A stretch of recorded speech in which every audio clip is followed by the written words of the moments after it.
সাত রামনগর বিধানসভা কেন্দ্রের বিজেপি প্রার্থী দীপক মজুমদারের মনোনয়নপত্র জমা দেওয়াকে কেন্দ্র করে এদিন জনজোয়ারে ভাসল শহর আগরতলা।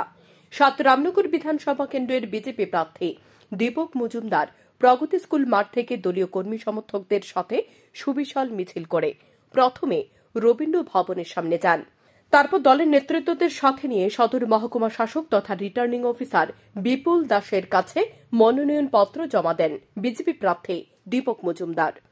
মেয়র দীপক মজুমদার বলেন, প্রচুর সংখ্যক মানুষ তাকে প্রার্থী হিসেবে সমর্থন করছে, আর ভারতীয় জনতা পার্টি এটাই নিয়ম, যাকে প্রার্থী করা হয় তাকে মানুষ গ্রহণ করে এবং সমর্থন করে।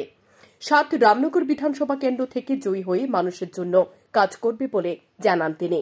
ভালো লাগছে, প্রচুর সংখ্যক আমাদের সমর্থক কার্যকর্তা নেতৃত্বরা রামনগরে জড়ো হয়েছে। এটাতে বোঝা যায় যে রামনগরে মানুষ খুব উৎসাহিত এবং আমি বলবো আমার দিক থেকে যদি বলি যে আমাকে তারা কিন্তু প্রার্থী হিসেবে তারা মেনে নিয়েছেন, গ্রহণ করেছে। তো আমাদের ভারতীয় জনতা পার্টি এটাই সিস্টেম, যাকে প্রার্থী করা হয় তারা কিন্তু কার্যকর্তারা সম্মান জানান, তাদেরকে গ্রহণ করেন। তো রামনগরবাসীর কাছে আমার প্রত্যাশা থাকবে আমাকে তারা আশীর্বাদ করবেন, কাজ করার সুযোগ দেবেন। আমি রামনগরের জন্য, রামনগর উন্নয়নের জন্য আমাদের সরকারের যে চিন্তাভাবনা, কেন্দ্রীয় সরকার মোদীজির কেন্দ্রীয় সরকার তার যে চিন্তাভাবনা এবং এখানে ডক্টর মানিক সানির যে সরকার চলছে তার যে চিন্তাভাবনার সামনে বিষয়কে সামনে রেখে রামনগর উন্নয়নে কাজ করব। প্রার্থী দীপক মজুমদারের মনোনয়নপত্র জমা দেওয়াকে কেন্দ্র করে শহর আগরতলা জনজোয়ারে ভাসে। আর এই জনজোয়ারের মধ্যে দিয়ে নিজের মনোনয়নপত্র জমা দেন বিজেপি প্রার্থী। শান্তন টিভি।